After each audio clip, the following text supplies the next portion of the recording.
On this episode of the Oklahoma Breakdown with Ikard and Lehman, presented by Riverwind Casino, our Mason Thomas is coming back. And we give you the other OU roster updates. Then Andy Staples joins us to preview the college football playoff semifinals, and we give you our winners and losers of the week. Please download and subscribe to the podcast. Rate it 5 stars and write us a good review. Follow the show on Twitter, Instagram, TikTok, Facebook, and YouTube. Just search Oklahoma Breakdown on any of those, and you'll find us. All right, our man Michael Hosty will kick this thing off. It's time for the Oklahoma Breakdown. It's a beautiful Wednesday, January 8th, and you're listening to the Oklahoma Breakdown with Ikard and Lehman, presented by Riverwind Casino. Riverwind is Oklahoma City's premier casino experience, and there are so many reasons why Riverwind is consistently voted OKC's #1 casino, but it all starts with their amazing variety of gaming thrills and excitement. Riverwind's beautiful, award-winning environment plays host to more than 2,800 of the latest electronic games, with a huge selection of table games, including blackjack match roulette, and Teddy's favorite, craps. No matter what your game, Riverwind has it in spades and hearts. And to learn more about their gaming promotions and entertainment options, all you got to do is visit riverwind.com. Riverwind Casino, good times, great rewards, and oh my gosh, what a football week and weekend ahead. Yeah, it's gonna be fun. Yeah, it's um pretty wild. All things considered, we got to a good college football semifinal and the NFL playoffs getting underway, baby. I'm fired up, but we got to start with what we always start with, and that's OU football. And it is official. I've learned more about Grease 2 in the last couple days. I hadn't seen Grease 2. Grease 1, incredible. Had not seen Grease 2. I pretty much know the entire plot now without even watching the film, but our Mason Thomas is coming back, Ted. He officially announced his return for the 2025 season for the Sooners. How big is this for not only the defense, but the entire football team? I think it's huge. Obviously had a great year, and I think he can build on it. I I really believe that he can have an even better year next season, and the main reason is like when does our Mason Thomas thrive? He thrives whenever he can pin his ears back, get to the quarterback, fly off the football, and my hope at least is with a better offense, being able to possibly play with a lead every now and then, it really changes the dynamic for pass rushers. No doubt. And what, 9 sacks this season, 12 TFLs this season. And I think the good thing about R. Mason Thomas is he finally got a season of being healthy and playing. And when you go out there and play, like you learn things you're good at and things you're not good at. You learn how to do certain things to get the job done out there on the field against SEC competition. And I only think he's going to get better. Like that's the exciting part, Ted, is I don't think he's a finished product by any means.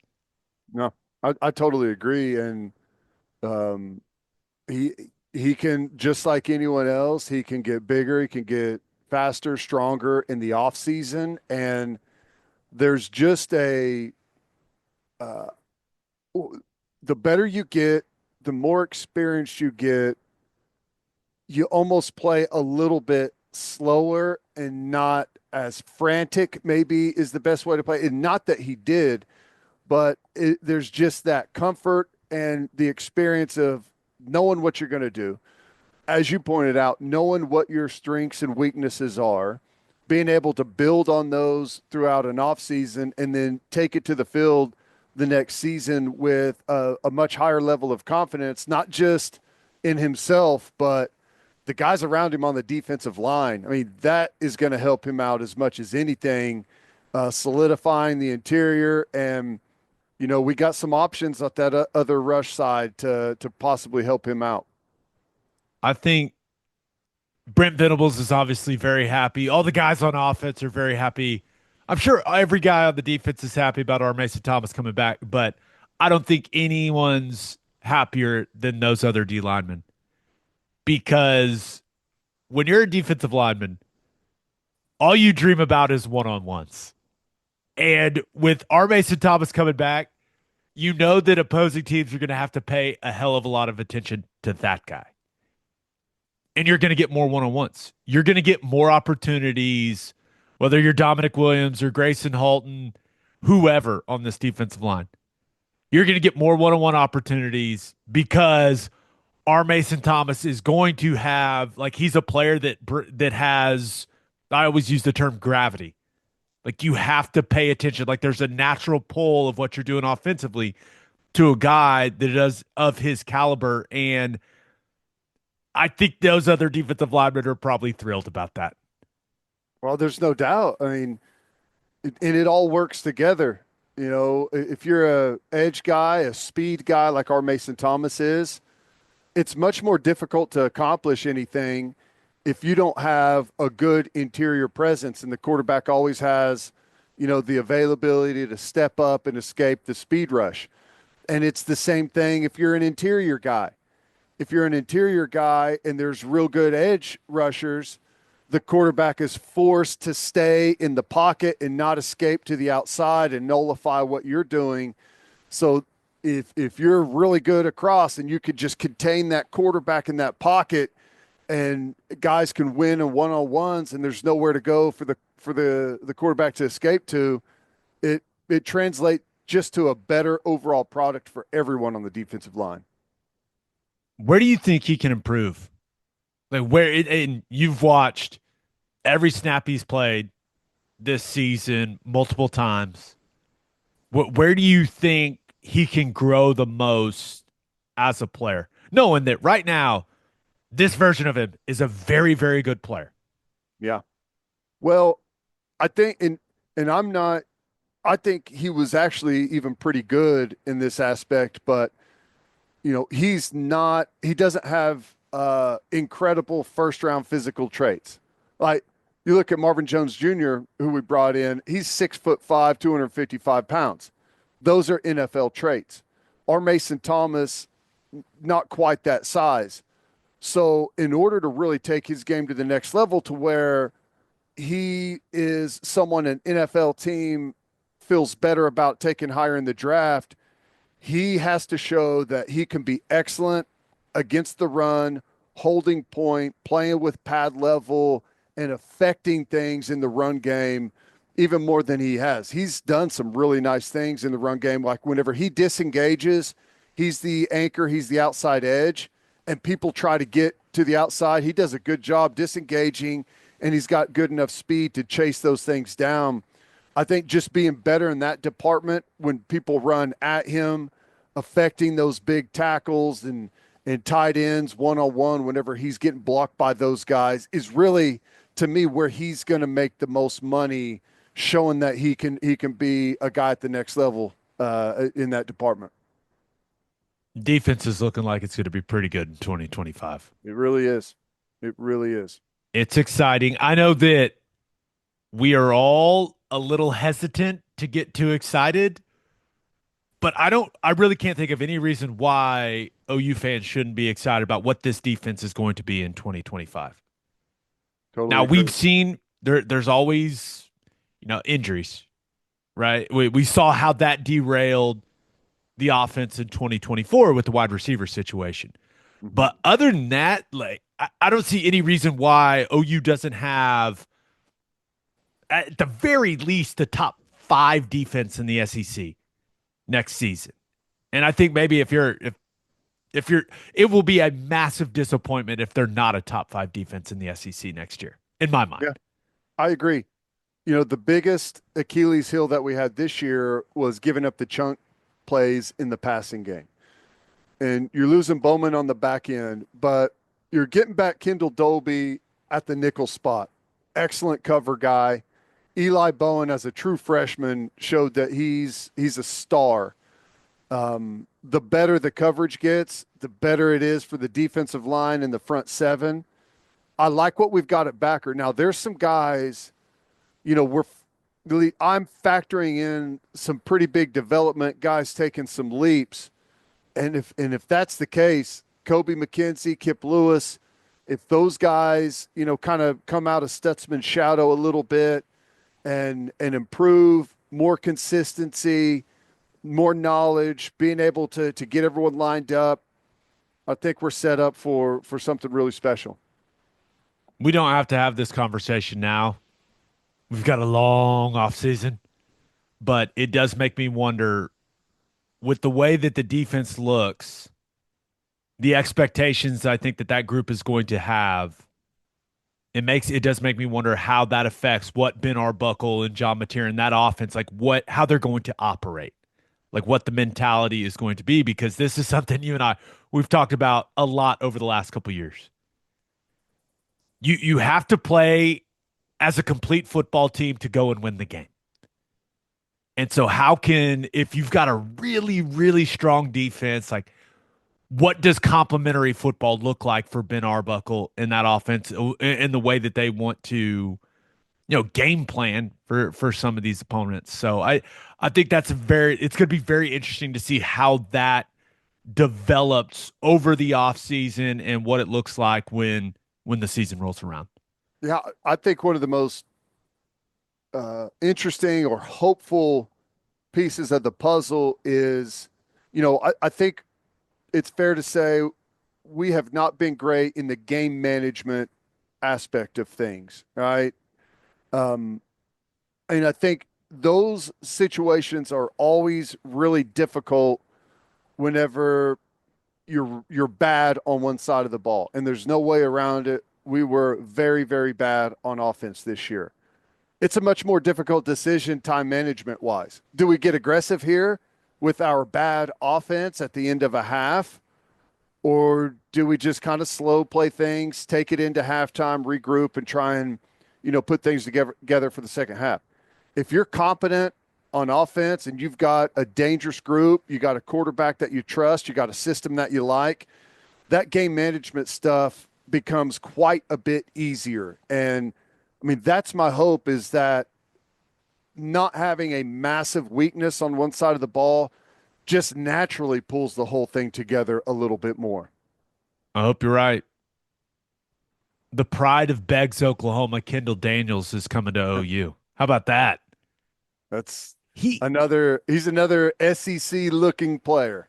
he looks the part. What, 6'4", about 235 now, and he's a versatile guy. Played a ton of safety for Oklahoma State, and then this year is played inside backer for them. So where do you see him? Where do you see him fitting in Venables' defense, Ted? I think he's to me, he's probably a cheetah guy, almost like how we saw Dasan McCullough against bigger personnel packages whenever teams go 2 and 3 tight ends, down on the goal line, short yardage, playing that cheetah position where Kendall Dolby plays. I think he can add depth at inside backer, at the will backer spot. You know, the reality is at linebacker, I like what we've got, but we're incredibly thin. You got Kobe McKenzie, you got Kip Lewis, and you got Kanik for guys that have played, and throw Omosigo in there. But we're not really deep whenever it comes to guys that have played big time football for us, not mop up duty and stuff like that. So, I mean, you're a twisted ankle and a targeting penalty away from being in a really tough spot at linebacker. And I think Kendal Daniels can, at a minimum, add some depth there, possibly compete. We'll see. I'm kind of curious myself where he's going to fit into this scheme and where they've identified where he's going to play. Because frankly, I don't hate him at safety.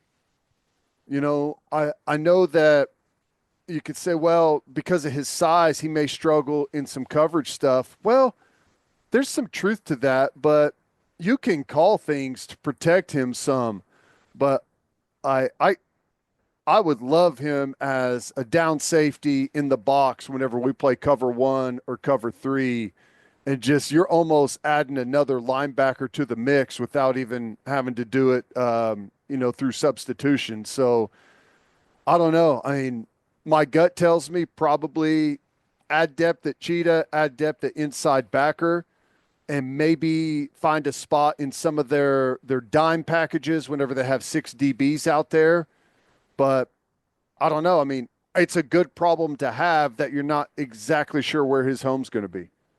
Yeah, I think you're right when it comes to him just kind of sliding in and filling that role that Desan McCullough was serving for the defense because I went and watched a bunch of his inside backer stuff from this season, and frankly, it just doesn't look very natural for him. And I don't think that should be much of a surprise. The guy has never been an in the box linebacker until this year.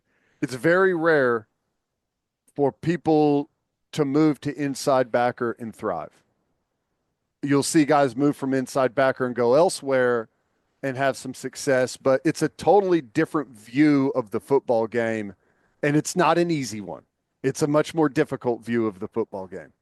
You could just kind of see the hesitation, the thinking, and I think that resulted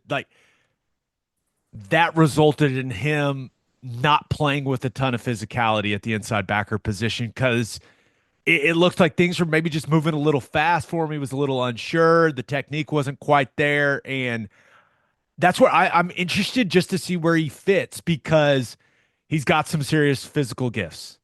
The size, like when he opens up and runs, he can really run. But can Brent Venables and whoever comes in and takes over as the backers coach, can they get the technique right? Maybe more importantly, can they get his eyes right and his mind right? Like what to where he knows exactly what he's doing so he can play free.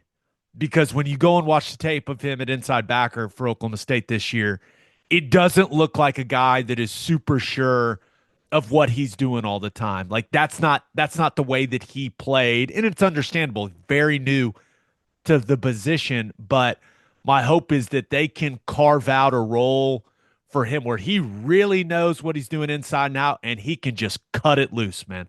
Yeah.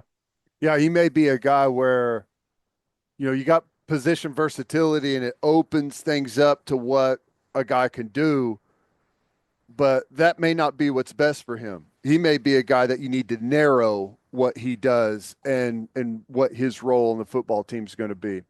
I don't know. He's got some interesting skills, some rare physical traits. So I'm hoping he makes an impact. Oklahoma State fans do not seem thrilled about it. Yeah, understandably so. He's played a ton of football for him. I I'm really interested to see what it looks like. I think that the talent is there. It just needs to get unlocked a little bit.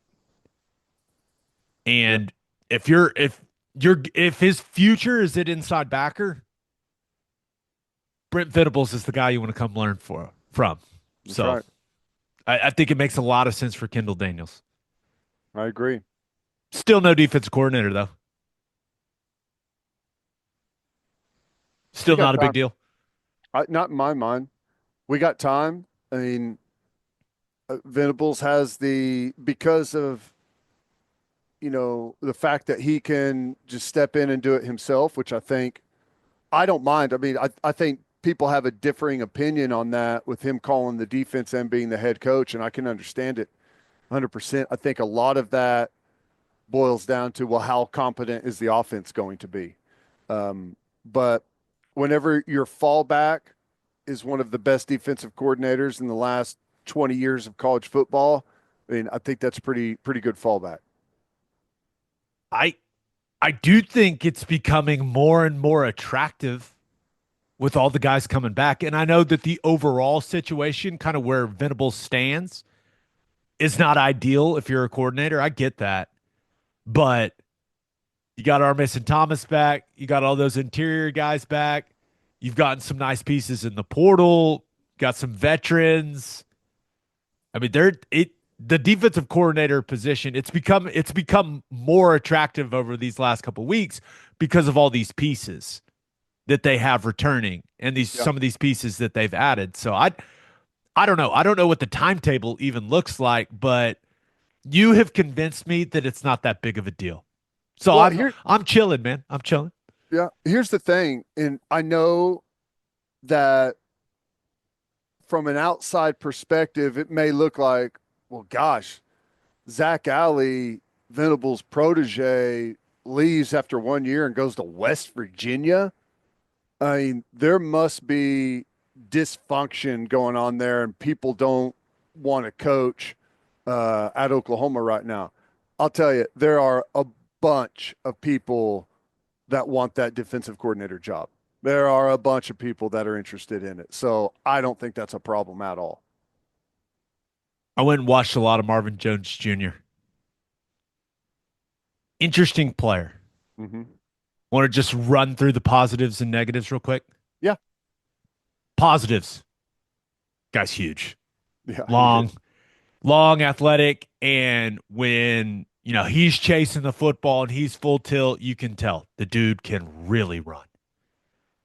I do think, looking at some of the things in the run game, he does a really nice job on split zone, which is an extremely popular play in college football. He does a good job taking on pullers on counter. And then when you get an edge guy, and we'll have an in the weeds on Marvin Jones Jr. On our YouTube channel this week, where we'll look at some of these video clips. When it's time to rush the passer, he's got some good tools. Mm-hmm. I think the spin move is his best move. It's really solid, looks very natural for him. However, I want to see him go speed to power more often. I don't think he uses his length and his strength enough as a rusher. And one other thing, he wins on a tackle's edge quite a bit, but he needs to get better. Like that bend needs to get better. He needs to be able to run the hoop better. We see our Mason Thomas do it, and he's fantastic Yeah, at because it. he's about a foot and a half off the ground. Right. If Marvin Jones Jr. can improve that bend in that corner a little better, he's going to be a much more disruptive rusher. There's several clips of him getting to a tackle's edge, and he just can't quite turn that corner tight enough and affect the quarterback. If they can get that developed, I think that he can be a much more effective pass rusher. But at the very least, thinking about what his role is going to be for Oklahoma, he can come in second and long and third and long and go rush the passer. Yeah. He is more than capable of that, Ted.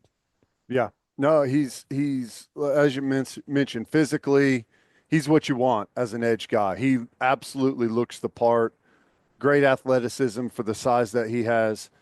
In my opinion, what will take him to the next level, and I don't know what his physical strength is in the weight room, but learning to play with great pad level is the difference in guys that are 6'5" with great length being good players and being incredible players. When you're 6'5" and you've got great speed and athleticism, if you can learn to lower your pad level in everything that you do, whether it's coming around the corner on the edge or if it's playing in the run game against a big tackle, being able to effectively play with low pads is the hardest thing to do, but it's the most effective thing to do and takes you to the next level. I mean, guys that have that size and can run and bend and play low, you don't find them. I mean, those are guys that NFL teams drool over. So, like, to me, that's the thing that'll take him to the next level. I think the number one thing that has to change for Marvin Jones Jr. is the violence at the point of attack. He's just not violent enough at the point of attack against the run. He needs to be better. You mentioned pad level. He's got to play with better pad level. He's got to play with better hands. He needs to shock offensive linemen, not just put his hands on them. Yep. And he'll do this interesting thing, and we'll break it down and in the weeds. He'll get his hands on an offensive lineman, and then he'll disengage by just running up the field. Open in the corner. Yeah. and it creates some very big natural rushing lanes. He's got to be a guy that uses his length, plays with low pad level, plays with power, and constricts running lanes by knocking offensive linemen back, not by running around guys. Yep. So I think that's the biggest improvement he needs to make. He needs to be better at the boring part of playing edge. And the boring part of playing edge is getting low, being super physical, taking on offensive tackles, taking on tackle tight end double teams, playing with great pad level and great physicality and doing that dirty work. That's what Ethan Downs was really, really good at. Yeah. Marvin Jones Jr. is not Ethan Downs.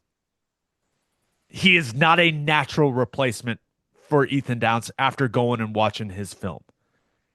He needs to get better at what Ethan Downs was really good at. Yeah. Now, Marvin Jones Jr. has some tools as a pass rusher that Ethan Downs did not have. So you're going to put him in those situations where he just has natural strengths. He needs to get better at the dirty work piece of the position. Yep. And that's two main things, two main points. Pad level. You cannot be violent, you can't be explosive whenever you're upright. You can't shoot your hands whenever you're upright. It looks like patty cake whenever you're standing straight up and down. Whenever you play with a low pad level, you can use your hips, you can use your punch, you can explode into guys. That's where he needs to get better. And the other part is, and you mentioned it kind of opening the gate, you can't take what someone's giving you, right? They're blocking you with position for a reason, and it's going to feel easy that you can get by a guy on one side. Well, that's because that's the direction he wants you to go. You got to learn to fight that pressure, understand what he's trying to get you to do, what he's trying to accomplish, and fight against that and stay in a good position. And like, if you can stay low, get to a good position, and it's the running game, you don't have to go anywhere. Like, you're winning by staying there. It feels like as a defensive player, when you get past the guy, that you're winning, right? Like, the goal is to get past the guy. Well, that's not really the case, especially against the run. It's to win the real estate at where you're at. And by playing low, fighting that pressure, helping build that wall, I think he could, if he can get that down, he can be an excellent player for us. His role, I think it's more of what we saw from Trace Ford than it is what we saw from Ethan Downs. And he looks very natural. Florida State did some things where he's in a 2-point stance, kind of playing that outside linebacker edge hybrid position. He's dropping in coverage. He's doing some things like he looks very natural at doing that. And that's how the Sooners used Trace Ford. Mm-hmm. So I think it could be more like that role. And then, hey, he's pinning his ears back, getting in a 3-point stance, rushing the passer in second and long, third and long, that type of stuff. But he's a guy that I think can get a lot better. Yeah. I think there is a lot of untapped potential with Marvin Jones Jr. And it's some technique things but the most important thing is that the violence overall, run game as a pass rusher, just the violence cranks up, man. It's got to go to a new level if he wants to be a draft pick. Mm-hmm. It's got to improve, especially if he wants to be an early draft pick, which his measurables absolutely say he should be an early round guy. That violence has to crank up. He's got to find it, and he's got to play with it consistently. Yeah. And I like the 2-point stance stuff where, he doesn't have the hand down. He's got a good get off out of it, man. He does. Well, and here's the thing that's interesting about it. And it seems counterintuitive, but a lot of guys, it's easier to play low whenever you're in a 2 point stance standing up than it is whenever you're in a 3 point stance. In a 3 point stance, you're low. The natural thing to do is to come up to where you can see what's happening, right? When you're in the 2 point, it's easier to like to see what's happening instantly and lower your pad level. It's easier to go from high to low than it is to stay low, to fight the urge to pop up and get some vision on the play. So, you know, I don't have a problem with the guy playing in a 2 point, if it helps him out a lot. And then, you get into 3rd and 12 and it's a passing down. You put that hand down so you can fly up the field and get off the football. I don't have a problem with that at all. The traits are there. Yep. Just got to unlock it, man. And I expect Miguel Chavis and Brent Venables to get him to play at a higher level than he's played up to this point in his career. Yep. That's the hope. He's very capable. All right, let's talk some college football playoff with our guy, Andy Staples. But first, hitting the highway, remember to stop at Love's Travel Stops. You can't miss the heart of the highway. And with the Love's app, you can also save big. How big? 10 or 15 cents big. Save 10 cents per gallon on gas and 15 cents per gallon on auto diesel. Save with the Love's app today and be welcomed by clean places and friendly faces. Certain conditions may apply. See loves.com for details. You listen to this podcast to get insight from the guys who played the game. Why don't you take that same approach when it comes to buying your beef? When you order from Didier Ranch, you are getting your beef directly from the people who raise it. A rancher knows what it takes to have premium quality beef. Didier Ranch has done it for over 100 years right here in Oklahoma. From delicious 21-day dry-aged ribeyes to savory steak burgers, there is no better place to get your beef. Get your beef from the guys who've done it and use code Oklahoma15 for 15% off on DidierRanch.com. Didier Ranch, tradition tastes better. And we are brought to you by Simple Modern, the official drinkware partner of the OU Sooners. Let me ask you a question. Are you getting enough water every day? Probably not. Did you know that men need about 124 ounces of water per day to stay hydrated? Let Simple Modern help you meet your hydration goals for this new year and help all the Sooners in your life stay hydrated this year too. Plus, with Simple Modern's new personalizer, you can now create personalized drinkware for yourself or anyone else with just a few clicks. With 10% of all Simple Modern profits going to charity, many in Oklahoma, you're also helping Oklahomans everywhere. Simple Modern, it's good everywhere. It is our pleasure to be joined by the host of Andy and Ari on 3. He's one of my favorite voices in college football. Andy Staples is in the house. What's going on, big fella? What's up, Gabe? I am very excited to be here. We got, semifinals coming up. I'm going to try to go to both of them. I'm headed down south. As soon as we finish recording this, I'm driving south to do the Orange Bowl. And then you know how the Dallas airports get when there's weather. So we'll see if I make it to the Cotton Bowl, but we're going to try. You may have to skate to the Cotton Bowl. Exactly. I packed my snow boots for the Cotton Bowl, if that tells you anything. Will you be staying with your co-host for the Cotton Bowl? Is he getting the guest room ready? Okay. His guest room is so much better than any hotel I could get. It's cheaper, that's for sure. Oh, and there's Stumptown coffee in the fridge because Ari's wife has impeccable taste. Like it's unbelievable.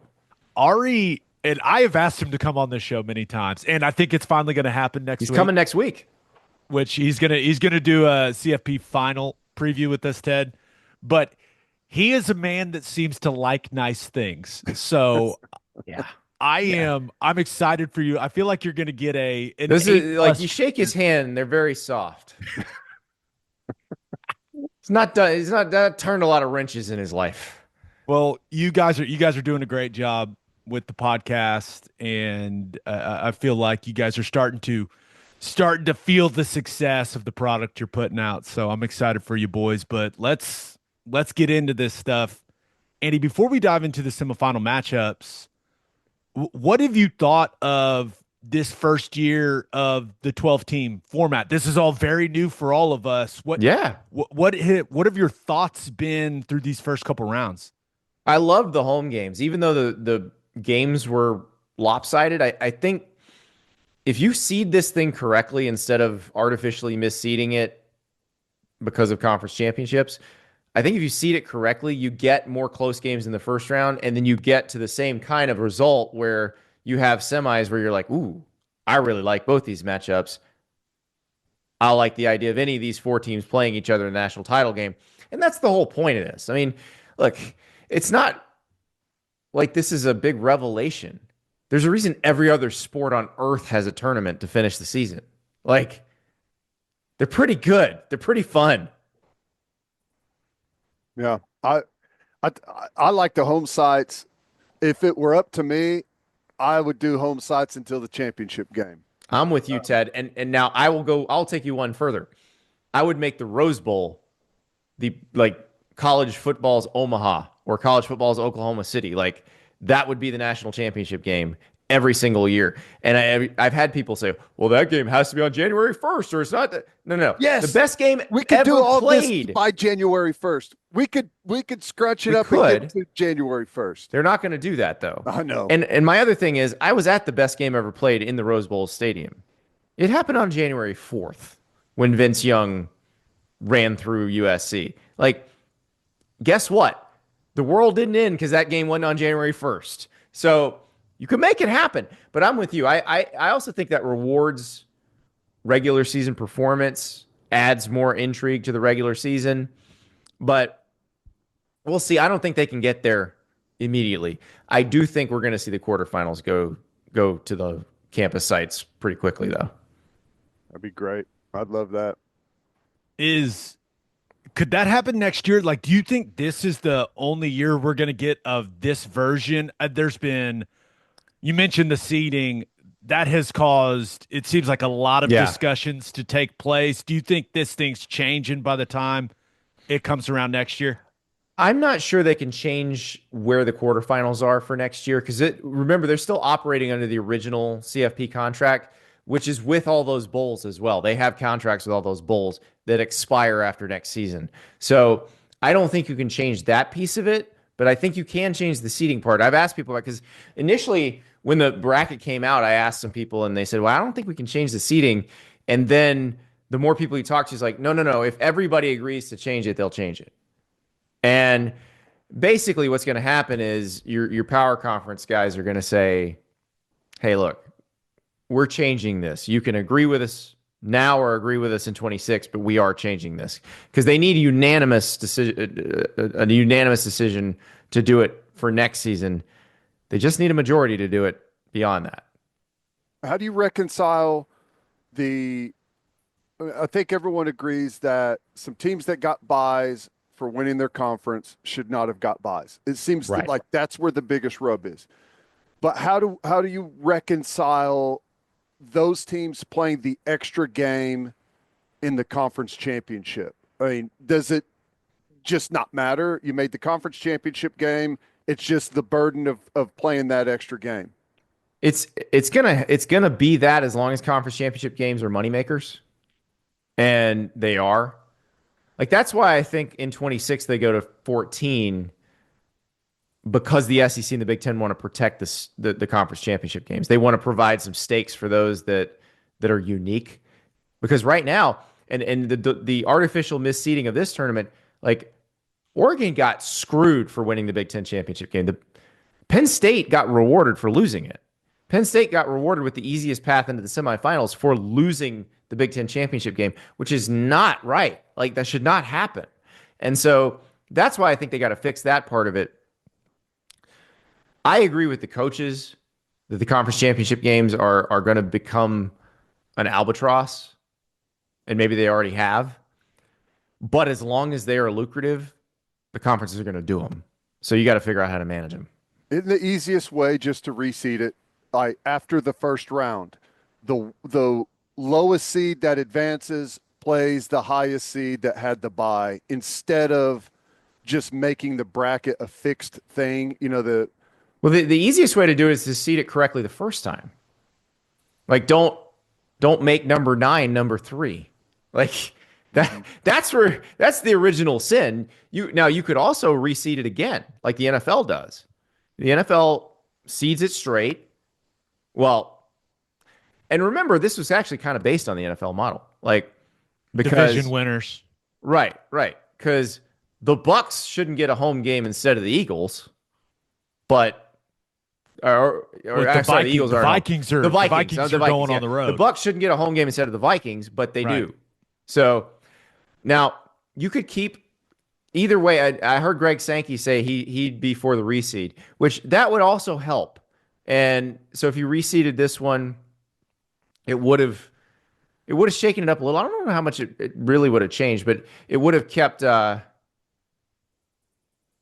it wouldn't. I don't think it would have kept Oregon from playing Ohio State in that situation, because Ohio State was the higher seeded or the lowest seeded team left.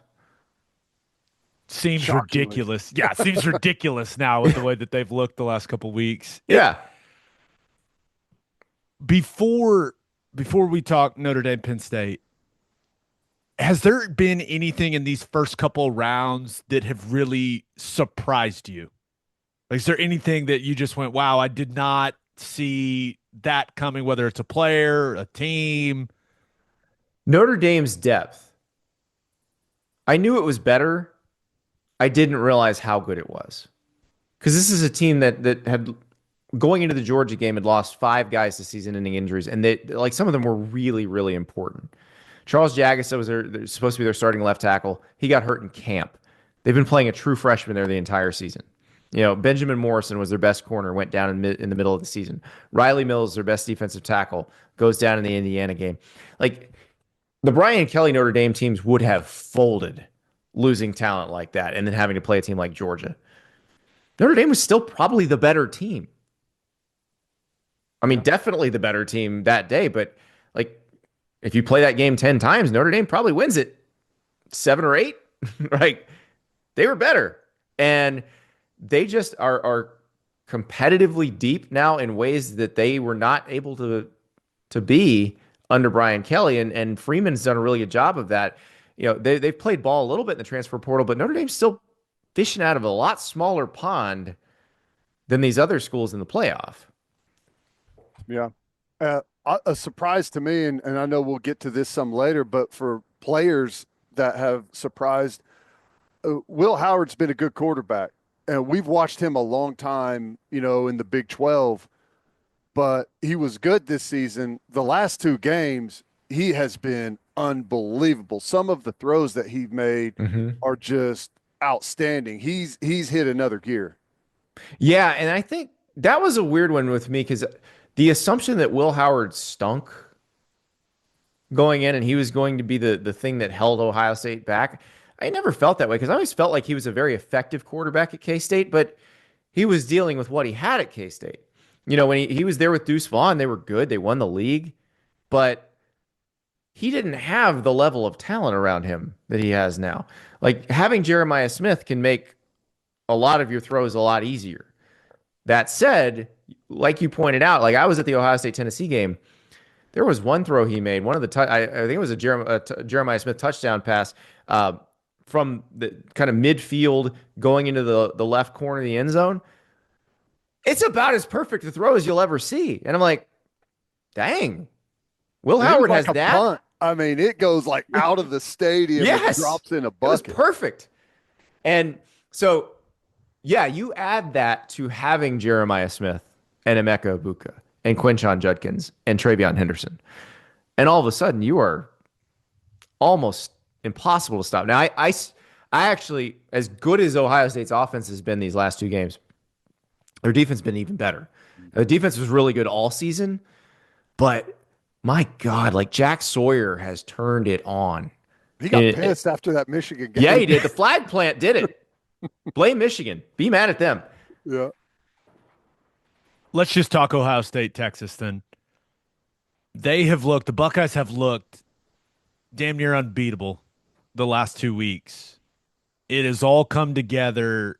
So, Andy, how can Texas get it done? Can they get it done? It feels like that defense for the Longhorns just has to put together an all-time performance to slow down what Ohio They State's need some doing. help from the offense, Gabe. That's the problem. Is like go back to the Peach Bowl, Texas Arizona State. Like Texas's offense took 2.5 quarters off. They go down the field and score on 2 plays, and they get the punt return for a touchdown, and the offense is like, we're good, we're done for the day, and we didn't see them again until the fourth quarter.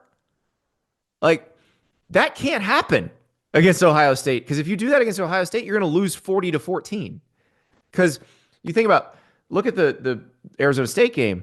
As good as the Texas defense is, and I think it's awesome, if you keep throwing them back out there after a 3-play drive, a 5-play drive, a 6-play drive, like keep throwing them back on the field, they're eventually going to break. They can only do so much, especially against an offense like Ohio State's.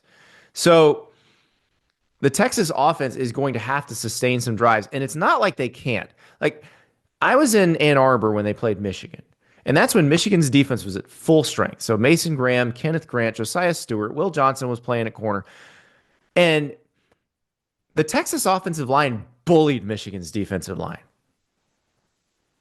But I haven't seen that. Like, they didn't do that against Georgia in either game. They didn't do that against Arizona State. Like, where's that been? It's not like they don't have NFL talent on their O-line. They can do it. They better do it this game or they have no chance. It's when they've looked their best, whenever they get physical. Like, I didn't see the Michigan game unfolding that way. I thought Texas may have to, spread them out a little bit, but they ran right at them. Yeah. And that's what they did to Clemson. Looked great against Clemson.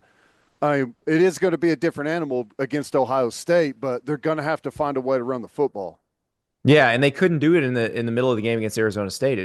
They just were shut down. And I realize they've had injuries.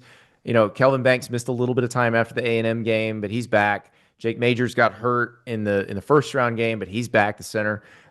It sounds like Cam Williams, who didn't play in the Peach Bowl, the right tackle, should be back in this game. So maybe that's it. Maybe having the original starting five, it makes the difference. I hope so. I want this to be a competitive game. I don't want, like, Ohio State's just buzzsawed the last two opponents.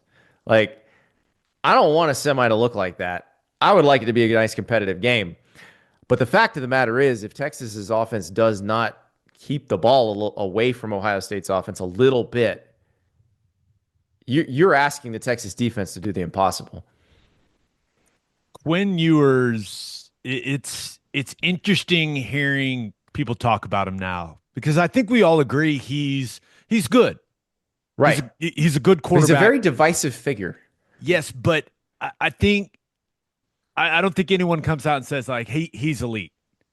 Right. And do you think this is kind of an opportunity for Quinn Ewers to change people's perception of him as a player? I mean, sure. This is like the C.J. Stroud against Georgia situation. Yeah. No, that's an interesting comparison. But he's got to be great in this game, or else Texas doesn't have a chance. Exactly. And the thing about C.J. Stroud in that Georgia game, he was great.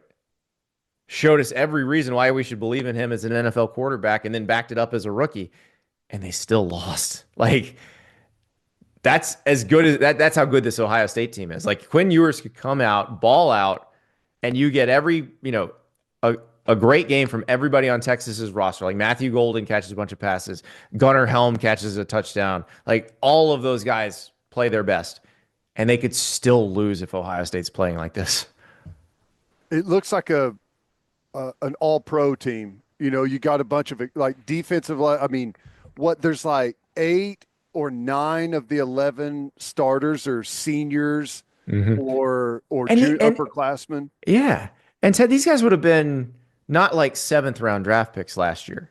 No. Had they decided to go out last year, a lot of these guys are like 3rd, 4th round. Like, they would be starters in the NFL right now. And I think that's very similar to the Michigan defense last year that won the national title. Like, that was how they did. And Michigan's offensive line was like that a lot too.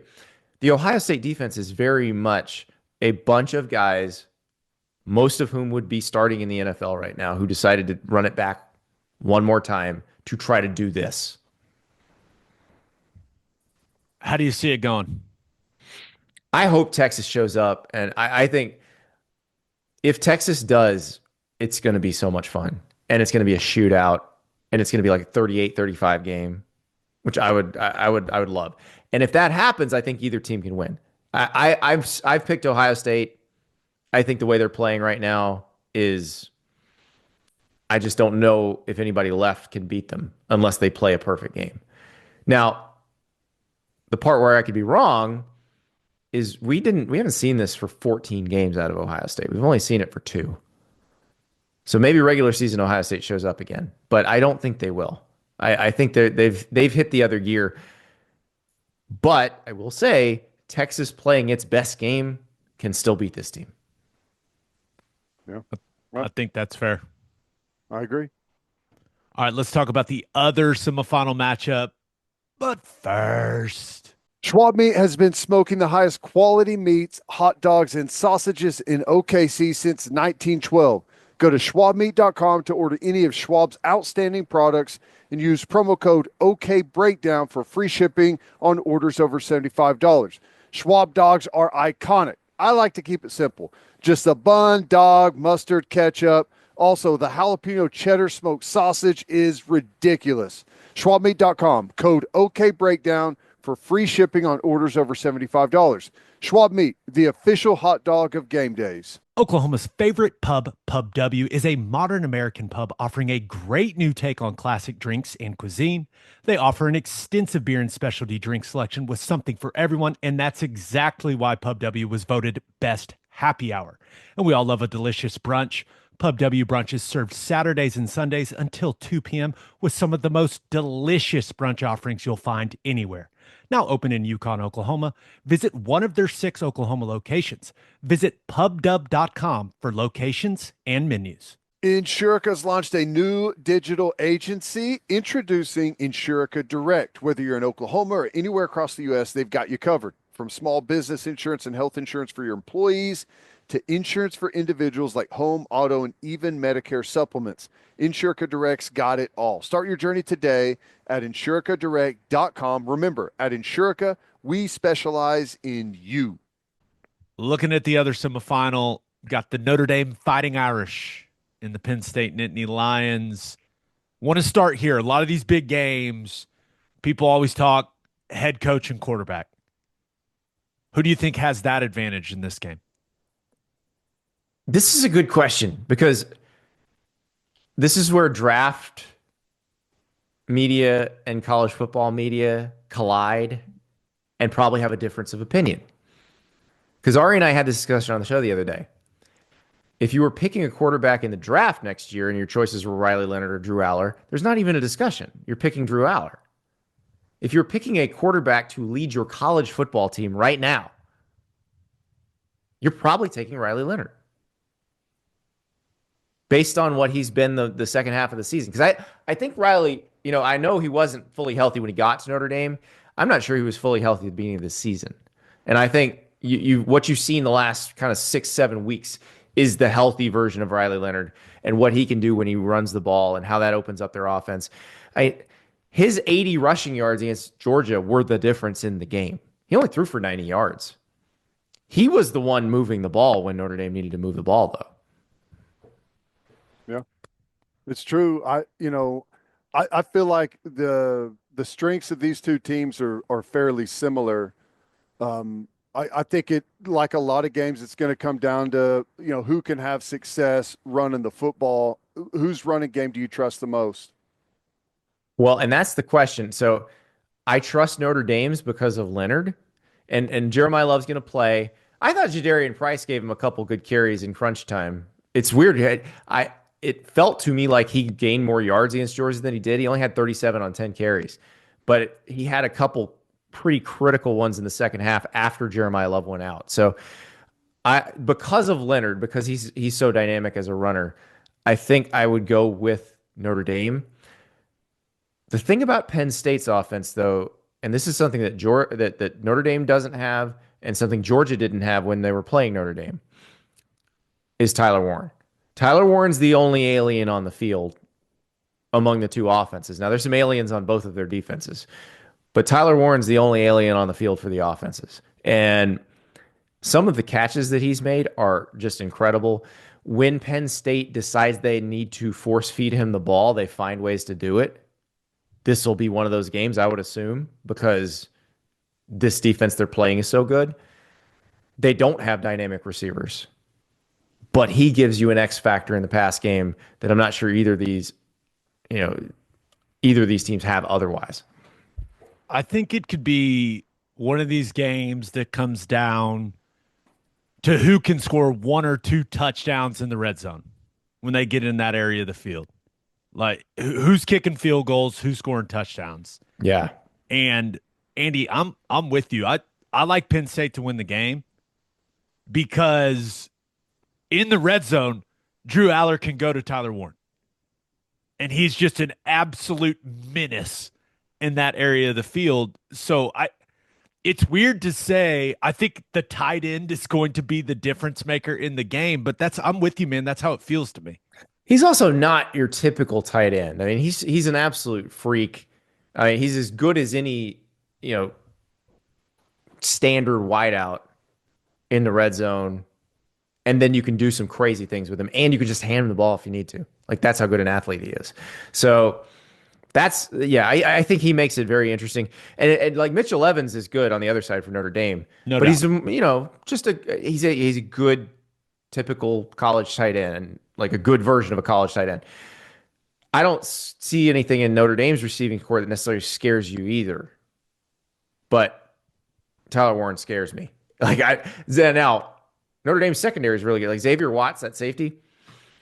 If you gotta play against a Tyler Warren, I'll take that guy to play him. I don't know. I expect a fairly low scoring game. It's going to be really tight. And in those games, often the most boring thing, most under talked about thing is the special teams aspect. Yeah. And we saw how big of a factor it was with Notre Dame in the Georgia game. Who do you give the advantage there? Because I think field position, some of those one-off plays is going to be a big factor. I think it's probably still Notre Dame in that respect, because they're the ones that you do feel like can break a punt return, break a kickoff return, and change the dynamic of the game. And that kickoff return was, I mean, it felt like the nail in the coffin. And it was the first play of the second half. Fumble right before halftime, and then punch their lights out with that. Yeah, they middle-aged the hell out of them. Mm-hmm. That's the other piece of this, Ted, that you pointed out is the fumble before the half. Like, what defense do you trust to give you a play like that? Because both of these defenses are very capable of it. Well, we saw. What do we expect? Abdul Carter full go? Like what? What do you think? He's playing. James Franklin said he's playing. You saw Abdul Carter, tweeted the Darth Vader in the back to tank, like he's gonna be healed. I don't know I don't know if we get a full version of Abdul Carter or a full version of Jeremiah Love. I think we're at the point of the season where you got to go if you can go, but you may not be 100%. He is. I mean, he's the biggest game changer that Penn State has on either side of the ball. Absolutely. And he's a guy that can affect the game. Like he's the one that Riley Leonard. Let's say Riley Leonard's holding the ball a little casual. Right. Suddenly Abdul Carter's on him. So that's where I do think. I think Ted, you're right. That's going to be a bigger piece of this game. Remember, Penn State had a pick 6 in the Ohio State game. That was their offense in the Ohio State game. So, the only thing I'm sure of in this game is I think the number, and it may have come down already, but it opened at 46.5. I feel very comfortable with the under in this game. I'm looking at ESPN has it at 44.5 right now. I don't know if that's just a different or if it has come down. Who do you got? Who do you think? I picked Penn State, but I feel like it's a coin flip game. It could come down to field goal kicking, guys. Oh, gross. I know. I hate that so much. We didn't even get into Bird Auburn for Texas if that game comes down to a field goal. Do you think Sark will give him another pep talk or leave him alone? I would leave him the hell alone. Now, let's not forget the heroic efforts of the Arizona State managers who had the ball, because people don't realize, each team has their own ball people on the opposite sideline so that they can give the officials the ball when their team has the ball. And so the Arizona State two ladies that were the ball ladies for Arizona State walked right in front of Bert Auburn as he was lining up a practice kick. Saw that video. Savvy veteran move. Mental warfare from Yes. the Arizona State Sun Devils ball girls. Impressive. Would have been even better if he's kicking an Arizona State game ball instead of Texas kicking ball. Which they play with like an Adidas ball. Yeah. They do. That's funny. Craziness. All right. So you like Ohio State and then you like Penn State. How about that? Yeah. You get an all Big Ten Which, if you'd have national told title me game. after the regular season game, if that could be the national title game, I'd be like, oh God, what happened? I'm assuming I haven't really heard anyone pick anyone other than Ohio State to win the national championship. I just don't know how you do it with the way they've looked the last 2 weeks, but I'm assuming you like the Buckeyes to win it all. Yeah. Oh yeah. Yeah. I mean, unless I see something that indicates the team that played Michigan is going to somehow show up again, but I don't think we're going to see that team again. It's been a long time since the SEC went 2 years without winning a national championship. There's a strong possibility they may go 2 years without even playing in the national championship. Do we got a shift going on? I think so. And I don't think it's just an SEC thing. I think it's a shift away from the superpower stockpile talent. Like Ohio State may be the last version of this. Because remember, those really old players at Ohio State either came in right before NIL started or at the dawn of NIL. I don't think you're going to be able to stockpile talent like that again. Not like the Saban teams, not like the more recent Georgia teams. It's going to be very difficult to have that level of talent all in one place because the market's not going to allow for it. Like other teams are going to be like, hey, you're great. You can be a star here and make way more money. Come here. Andy, you're the best, man. Do you want to help us?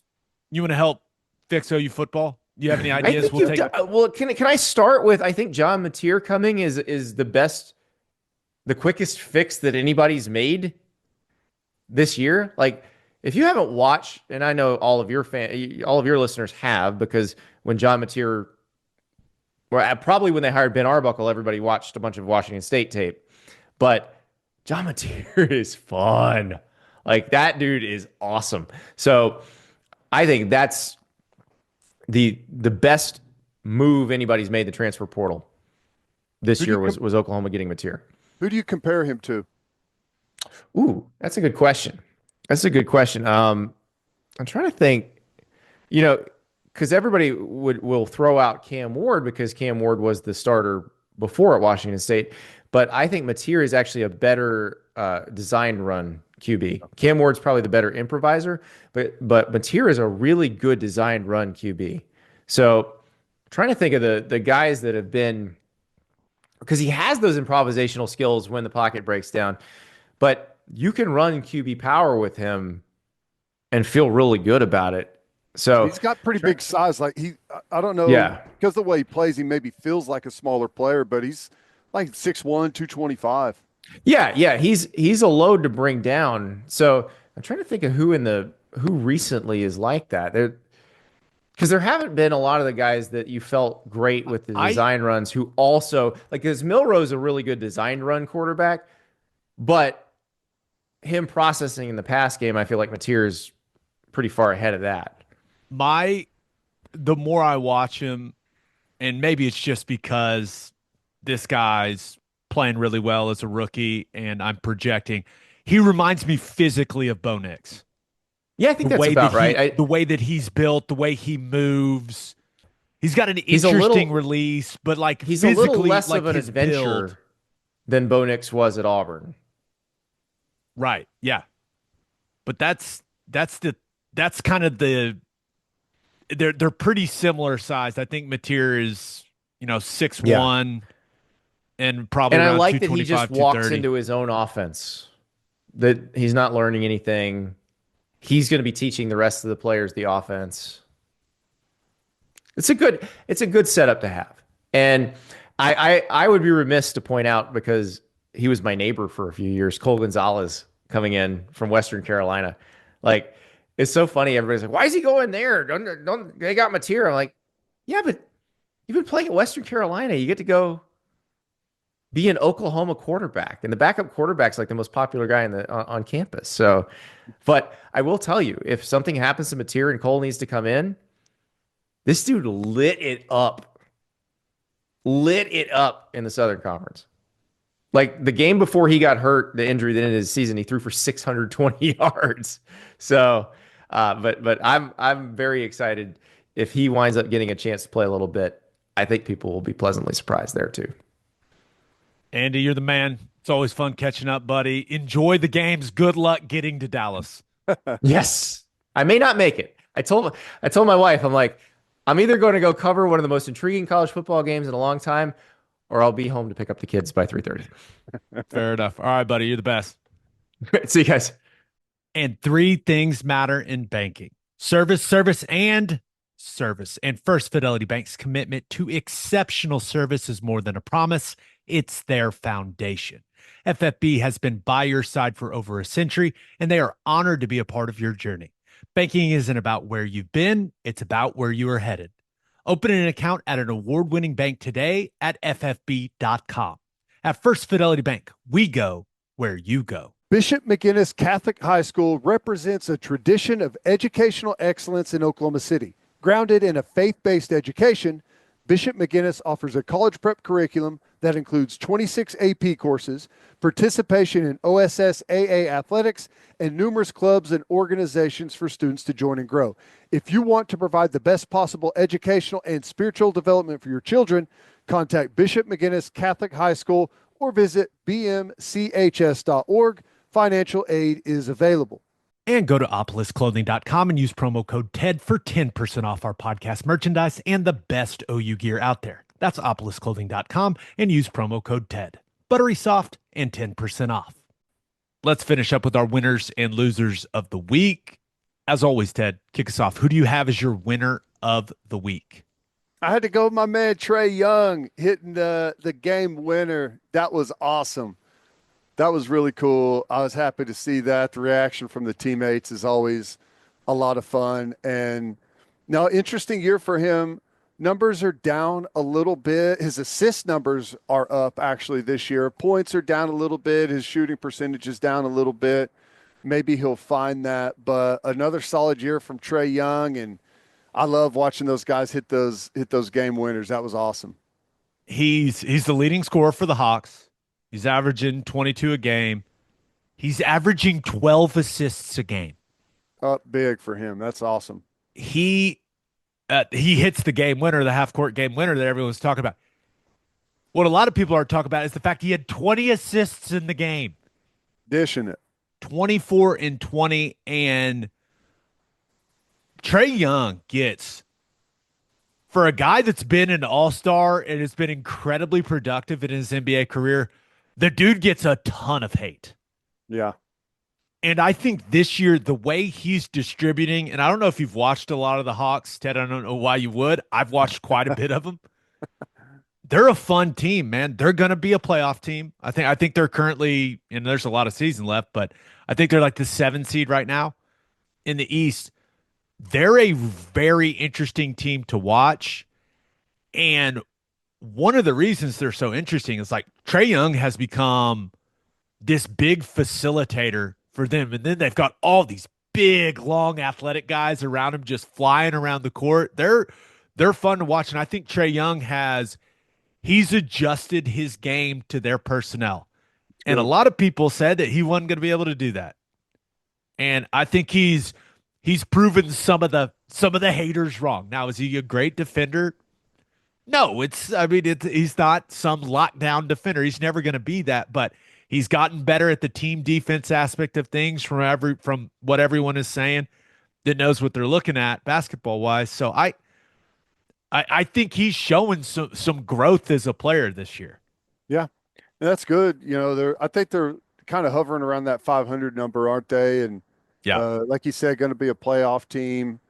And it can take a little while for things to click whenever you're changing your role and the personnel and style around you has changed. But I don't know. Still a fun player to watch, and I love that long half court after they hit the shot to tie it, and just the dagger to come back and hit the game winner at the buzzer. It was against Utah, who's terrible, but we don't need to talk about that. That's Yeah, it fine. doesn't matter.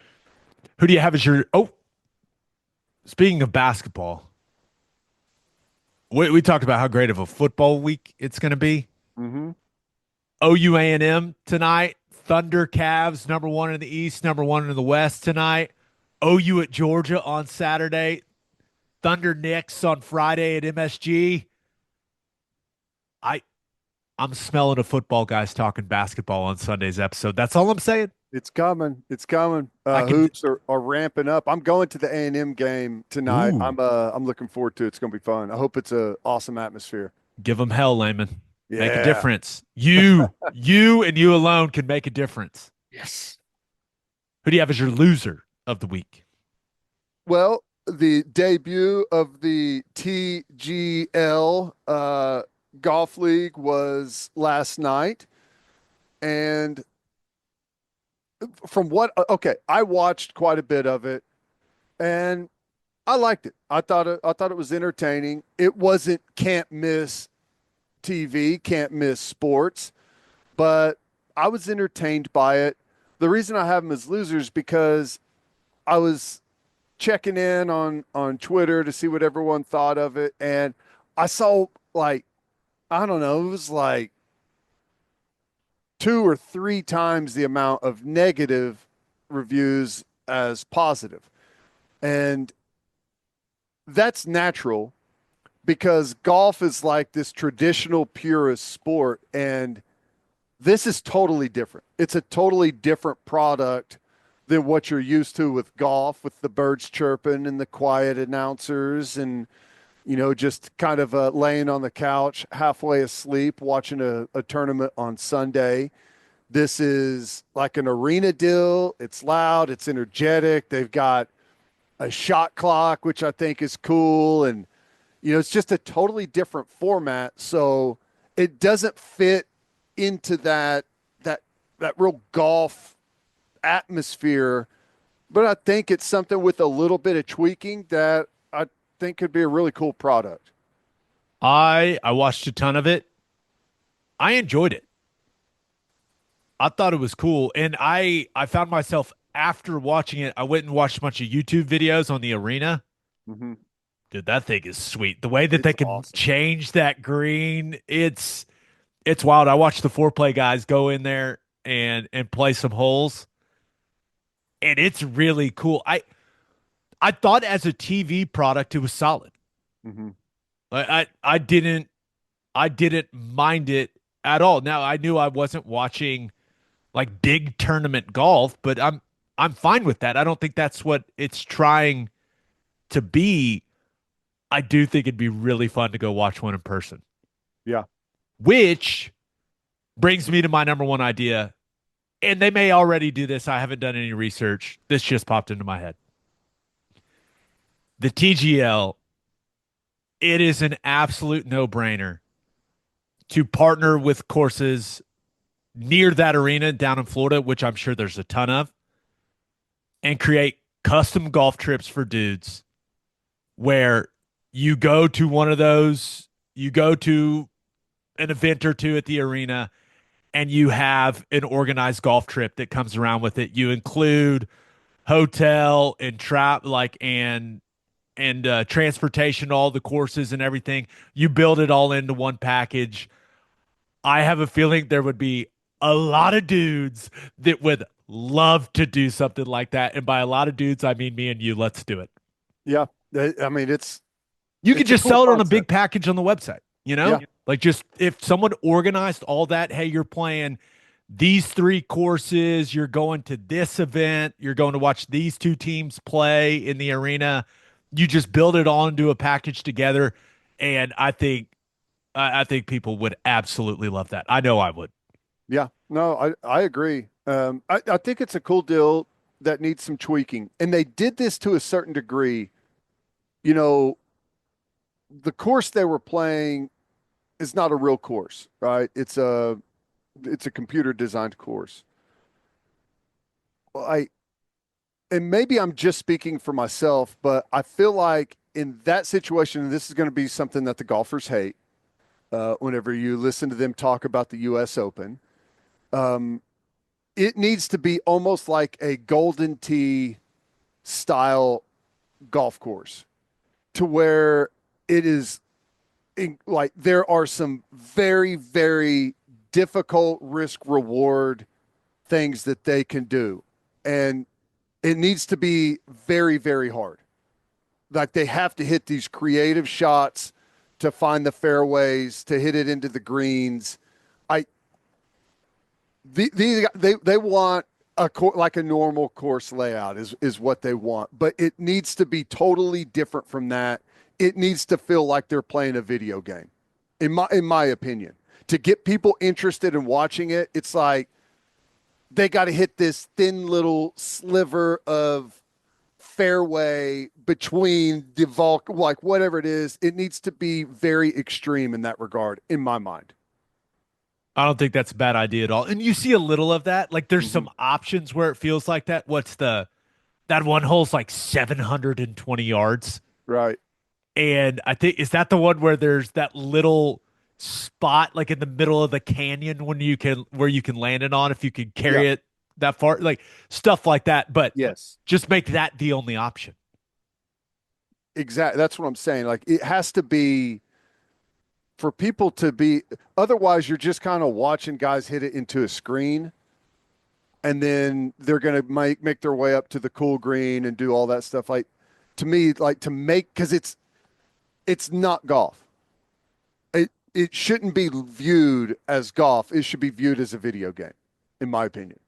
It was interesting hearing Oberg talk about it afterwards with Scott Van Pelt, where like feeling that energy, feeling that pressure of being in an arena. I thought that was interesting. And like when the shot clock is counting down, yeah, like that needs to be like more of a thing. Like you should almost be dealing with that on every shot. They gotta, I love the hammer thing, but they gotta make it more theatrical. Yes. Instead of just, what is that? Like a little flag?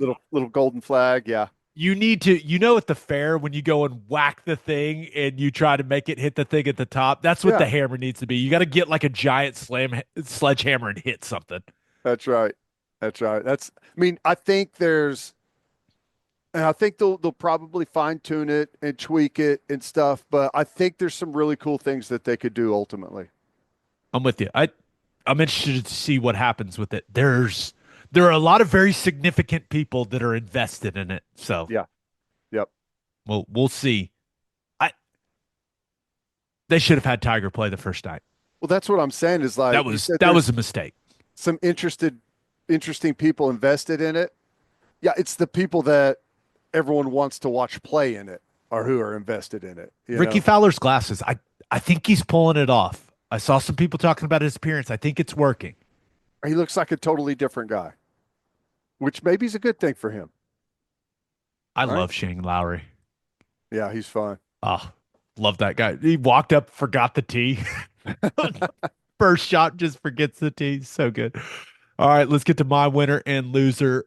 But first, I've signed up for so many subscriptions over the years that I've lost track, which is why I need Rocket Money. Rocket Money is a personal finance app that helps find and cancel your unwanted subscriptions, monitors your spending, and helps lower your bills so you can grow your savings. It lets you see all your subscriptions in one place and know exactly where your money is going. For ones you don't want anymore, Rocket Money can help you cancel them. Rocket Money's dashboard gives you a clear view of your expenses across all your accounts. I got set up on the app, and it really is a great way to look at your finances as a whole. You get alerts if bills increase in price, there's unusual spending activity, or if you're close to going over budget. Rocket Money will even try to negotiate to lower your bills. They automatically scan your bills to find opportunity to save. Then you can ask them to negotiate for you. They'll deal with customer service so you don't have to. Cancel your unwanted subscriptions and reach your financial goals faster with Rocket Money. Go to rocketmoney.com/game on today. That's rocketmoney.com/game on. rocketmoney.com/game on. And we are brought to you by Prize Picks. Download the Prize Picks app today and use code OKBreakdown to get $50 instantly after you play your first $5 lineup. You don't even need to win to receive the $50 bonus. It's guaranteed. With over 10 million members and billions of dollars in awarded winnings, Prize Picks has made daily fantasy sports accessible to all. Make your picks in less than 60 seconds and turn your sports opinion into real money all season long on Prize Picks. You just pick more or less on at least 2 players for a shot to win up to 1,000 times your cash this week. I'm looking at the football board and selected Will Howard more than 1.5 touchdown passes and Drew Aller more than 10.5 rushing yards. Prize Picks puts its members first, so all withdrawals are fast, safe, and secure. When your picks hit, you can get your money in as quick as 15 minutes. Download the Prize Picks app today and use code OKBreakdown to get $50 instantly after you play your first $5 lineup. Prize Picks, run your game. My winner and loser, it's all NFL. It's all NFL related. It's that time of the year. Ted, this is the time of the year where the NFL just dominates every headline. Yep. It feels like it just consumes the sports world. You've got all of the coach firings. You've got all of the teams now, they put out their who they're interviewing. That becomes this massive deal, creates all this conversation. And then, oh yeah, you've got 6 Wildcard Weekend games. This is the time of the year when the NFL just flexes on everyone. Yeah. And where do you want to start with, let's say, winners of this point in time? Looking at the coaches carousel, Patriots fans have to be pretty excited, right? Yeah. Mike Vrabel, they got to end up hiring Vrabel. I guess Vrabel has to want to take the job, but it feels like that is going to be a massive failure by the Crafts if they can't get that done. He seems like the obvious natural pick. He's in their Hall of Fame. Yeah, with his history there. They've got some young quarterback options. So, yeah, I mean, it feels like the most natural hire for them to make. And you're right. Like, he's going to have some options, and he's got to want that job, and they've got to convince him to take it. But it feels like that would be what would work there. Drake May feels like the guy. Mm-hmm. Now, I guess if you like one of the young quarterbacks better than that, you've got some flexibility there. One of the guys coming out in the draft, but I don't know. It just feels like Patriots fans are going to freak out if that doesn't happen. I know. Like, everyone circled it and said, "All right, this is the next chapter. We're moving on, Vrabel." And if it doesn't happen, it's going to be like, "What do we do now?" Yeah, I would like to see it personally. Rex Ryan interviewed for the Jets. Please give me Rex Ryan back as the head coach of the Jets. As a guy that played for Rex, the man belongs on a sideline. Give it to us. It's wildly entertaining. I want to see it. He's fun, man. He's a hell of a coach. He's never had a quarterback, though. I mean, that's kind of the problem for Rex as a head coach. Never had a quarterback. That's going to have to change if you're going to do anything with the Jets. See him say the country club with Aaron Rodgers is over if he gets that job. That was so good. That's funny. I mean, it's just interesting to think, like, that is a pairing worth having on Hard Knocks. And I know they had Rodgers on there before, but that could be incredibly interesting. Oh my gosh. Could you imagine? I do think, hey, both Detroit coordinators are getting all kinds of interviews. You see Dan Campbell talk about Aaron Glenn? Yeah. That was cool. Yeah. That's why everyone loves Dan Campbell. I know. He basically called all these teams in the NFL idiots if they don't hire his defensive coordinator as their head coach.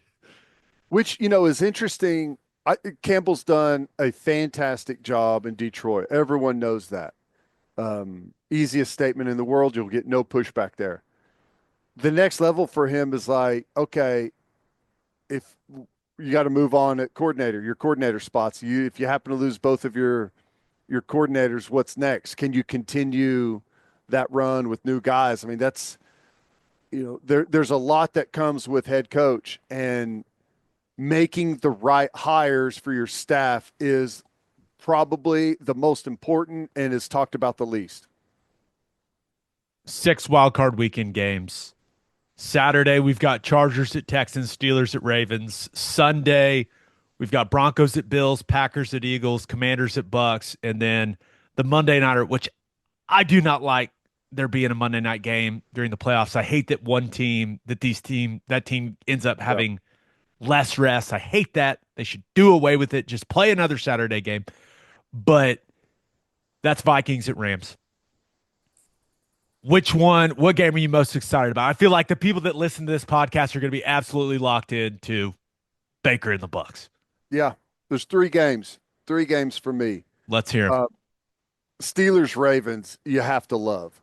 I mean, if a Martian comes to the planet and you want to show them what NFL football is, you go and show them Steelers Ravens. Right? That's what that game is to me. That's going to be awesome. 2 really good football teams, great defense, great atmosphere in the weather. You got to love that. And then Broncos Bills. I don't know how much of a shot the Broncos have. Okay, it's an outside shot, but they're in the playoffs. They feel like they're pretty hot right now. And then we got Oklahoma guys all over the roster. Benito's had an incredible year. Mims has had an incredible year. So I'm excited about that one. And then, yeah, obviously watching the Bucks and the Vikings is going to be fun. Commanders at Bucks is. Oh, sorry. Commanders. I knew what you meant. Vikings, I knew what you meant.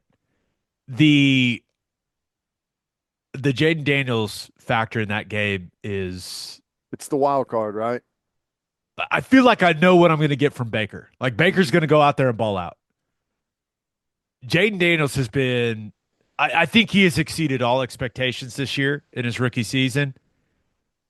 And the playoffs are different, man. The pressure is different. Like I'm very interested to see how he looks and how he plays. But I love how you picked Steelers, Ravens. Baltimore's a 9.5-point favorite, and Broncos, Bills. The Bills are an 8.5-point favorite. You literally picked the 2 games that are supposed to just be blowouts. Yeah. Well, I guess I could see them being blowouts, but playoff football just has a different feel to. I'd say Broncos at Bills is the one that has a chance to be the blowout. I mean, that's the Bills are. Broncos are just kind of getting their feet wet in this still, made the playoffs. They're in the infancy of where that organization's trying to go. But Steelers Ravens, like, to me, I don't care what the spread is, where the game's being played. It's like what you're supposed to watch, in my opinion. I completely understand what you're talking about. Just the hard-hitting, physical NFL style game. Like that's what you're going to get. Yep. Animosity between the 2 franchises. Packers, Eagles. The QB situation in that game makes it interesting.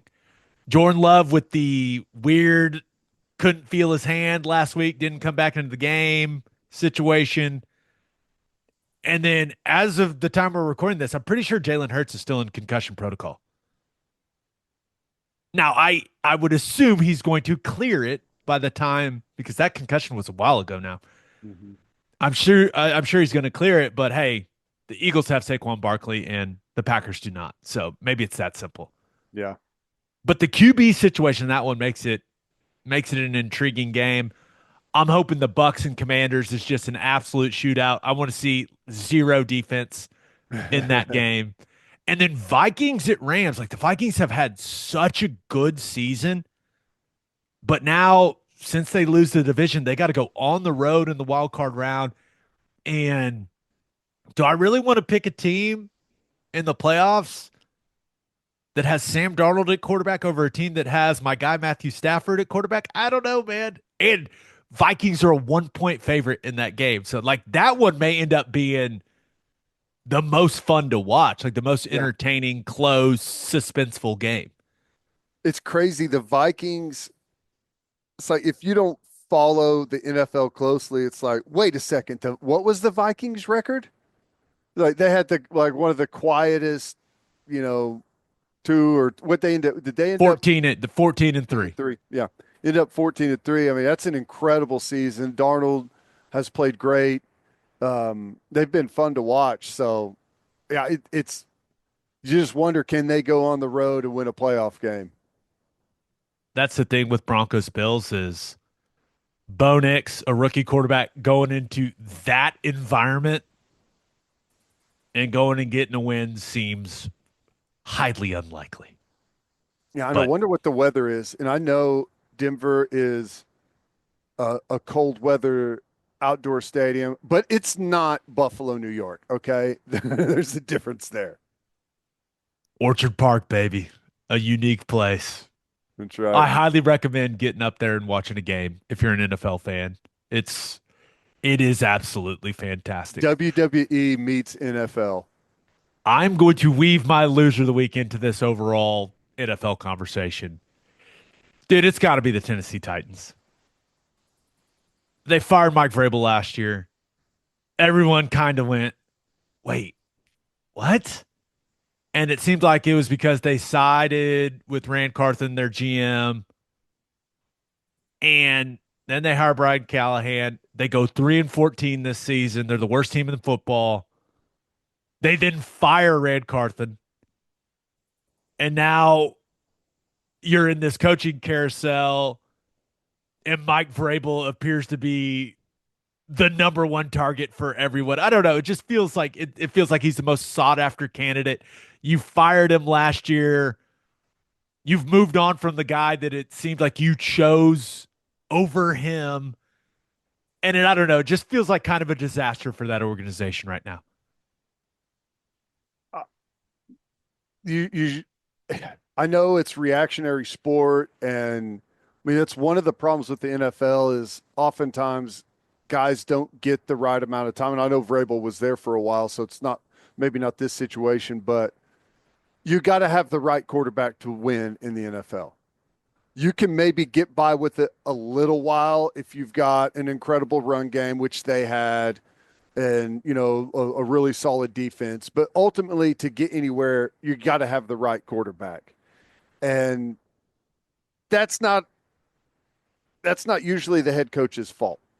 I mean, it's hard. You go through cycles where you have a guy, and you go through cycles where you don't have a guy. And there's a lot of dramatic reactionary moves made whenever you don't have the quarterback. And a mediocre coach can come in with a great quarterback and accomplish some great things. A great coach can go somewhere and not have a quarterback and look really bad. Yeah. I don't think Will Levis is the long-term answer in Tennessee.